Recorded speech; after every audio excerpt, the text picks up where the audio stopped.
So a little video about dealing with fear and anxiety, which is what most people seem to be concerned about. And it's great. I see a lot of cool posts about it. And in a sense, I feel like you don't really need my information.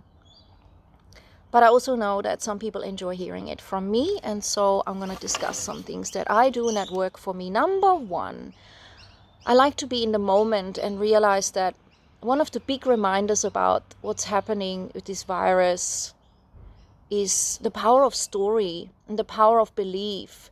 It's really revealing. What do we believe? How much is true? Because I have a lot of science background as a virologist and a biologist myself, that some things are misinterpreted and some things are hyped up enormously. It's really, and there's a lot of unknowns in the scientific community, but the news report things a certain way, and there is a panic really from the organizational state. And again, it wires right back into the yogi situation. So we need to still have our own common sense. So the first thing is, yes, I find it a beautiful practice to understand that nobody knows how much longer we have to live. From this experience, there's been such a huge change from one day to the next and from 1 week to the next. It really is teaching us that anything can happen, anything can change, and there never was an external security. And if you look back at my YouTubes, I have been teaching that as well. We need to find stability from within so we can deal with the external changes that are always going to be there. And this is a particularly extreme one, of course. So it's about being in the moment and in the now and allowing ourselves to meet this moment, to really be grateful for it. And it is really teaching us as well that we may not see our elderly parents as much because we're supposed to keep away. We can't risk them getting something. So whether that is the best solution or not, whether they might not feel a lot better if you did actually visit and their heart is filled with love and hence their immune system is much more strong, I can't judge that. We only have to make our own decision. But the truth is we don't know if our parents, if they're elderly, will make it or not. The truth is we don't know if anyone will make it tomorrow or the day after, because when we go out there and, we drive or we get in the aeroplane, not anymore now so much, but when we do anything, there is this assumption that life goes on forever, isn't there? So with this assumption, we have to recognize that it's a strange concept because we don't know. And we assume that we know. And in a way, it's beautiful. And in another way, it makes us rush through life and not really be present as much as we could be. So being present really helps me in this moment. There is no actual problem right this very second. I've got the grass under my feet, the birds, the trees, the dog. My body is working. I'm here, my children are okay, and I know there are other people where that is not the situation, and so it's all relative. Someone who is living in my situation might say, hey, you really need to do your dishes, or aren't you worried that you only have so much money in your bank, or blah, blah, blah, because different perspectives see life differently, right? There could be someone out there with far less than I have, feeling incredibly happy, or someone with far less being really depressed, or someone with far more, 10 times what I have, feeling depressed, or upset or scared. So it's really about being present and meeting ourselves, in my opinion. And then, yes, for me, I use essential oils. I think they're beautiful, and we need to really, in my mind opinion, it's a great opportunity always to be connected with nature. I feel that humanity has really, as an overall field, removed themselves so much from it. Because we live in cities, we are in a hurry, the children are busy, and the internet is going. And the opportunity of this situation now is to reassess, reflect, journal. You have time to slow down even. And that is a rejuvenation for the immune system. It's a rejuvenation for the mind. It's really a wonderful gift. We can look at everything as a gift or as a non-gift and get worried about it.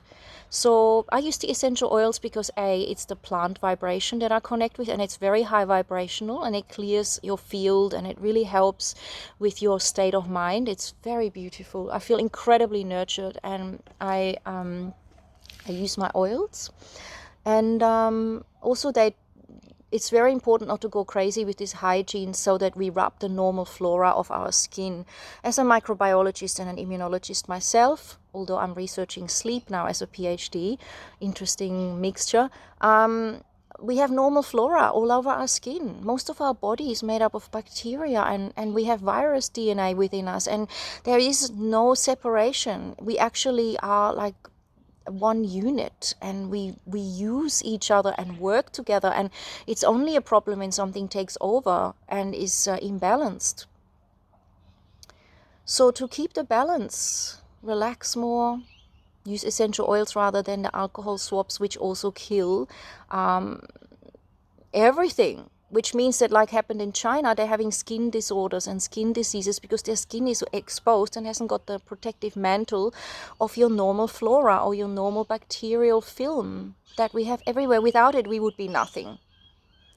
Some people say we're more bacteria than anything. Very interesting consciousness in this physical vessel. So meditation, obviously breathing. If you're not into meditation, then just slow down and deepen the breath. It makes all the difference. That takes you into a meditative state. Keeping your jaw relaxed. The tongue can be pressed to the roof of your mouth. Clenching the teeth causes stress. Stress decreases your immune function.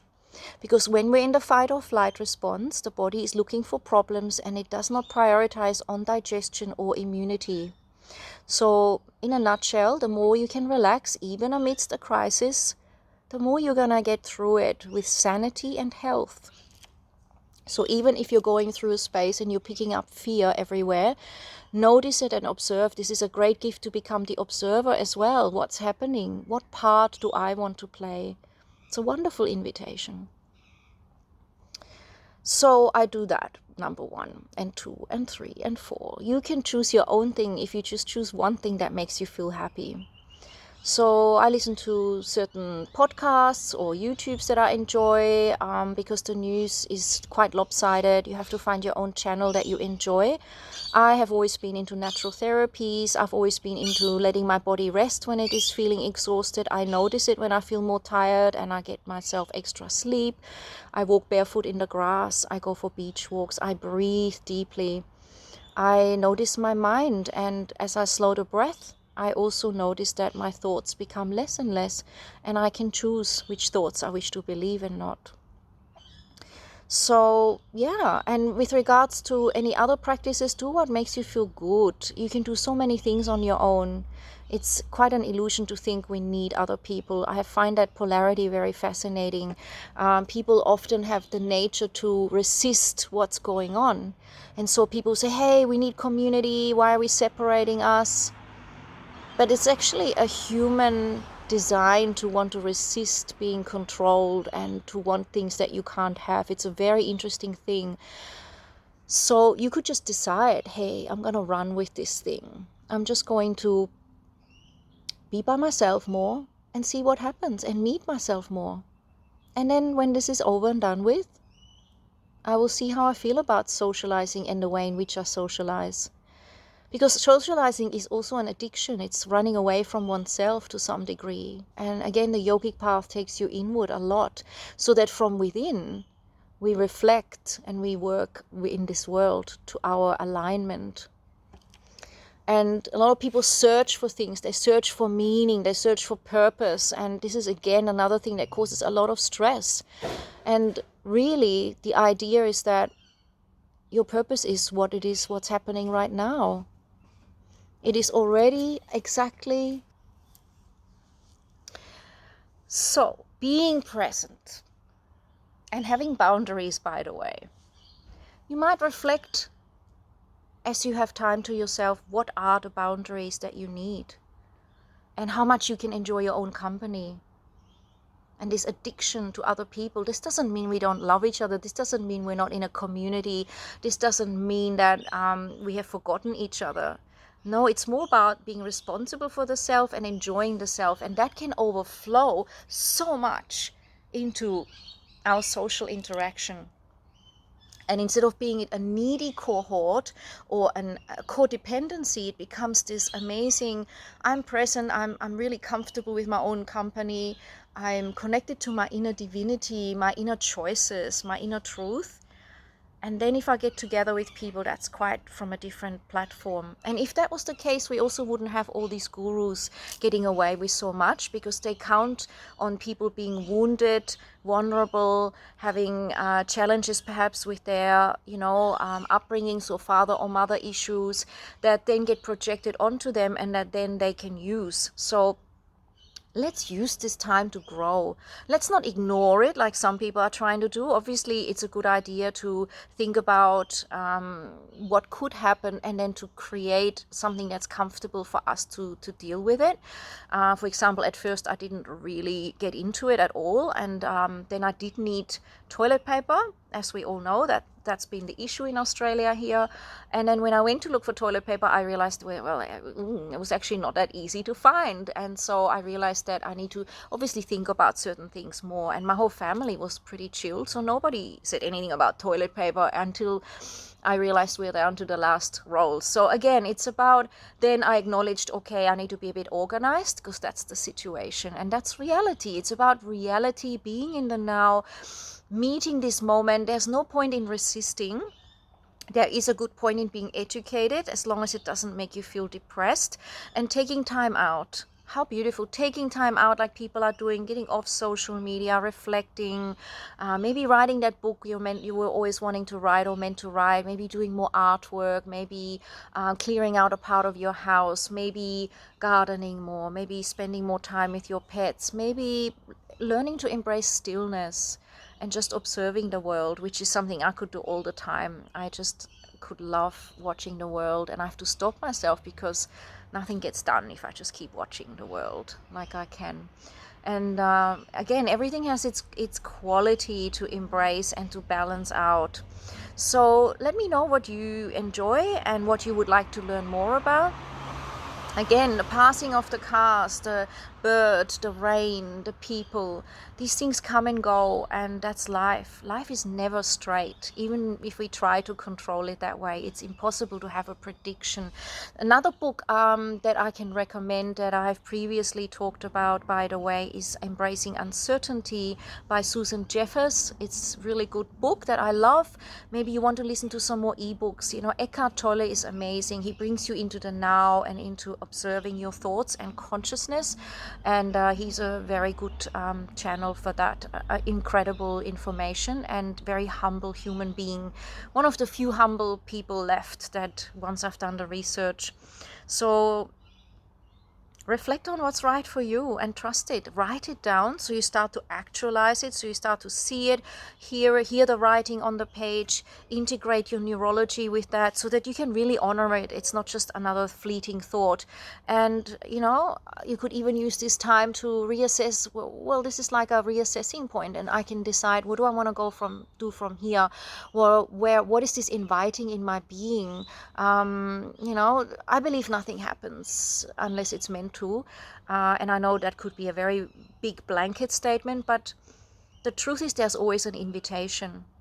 And in this moment of now, have that invitation.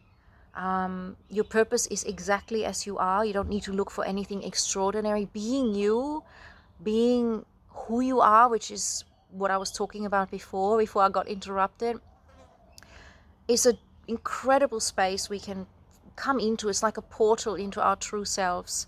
We don't need to look out there for approval, or we're going to be this incredible purpose. You are that purpose already. You are already an amazing human being, perfectly designed.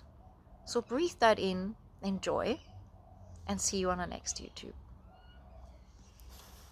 Feel free to ask questions, feel free to comment and subscribe as natural. But let me know what you think and what you'd like to discuss more. I would love to hear if I can be of any help. It's my absolute pleasure. Feel free to ask me about any techniques I could share as well if you wish.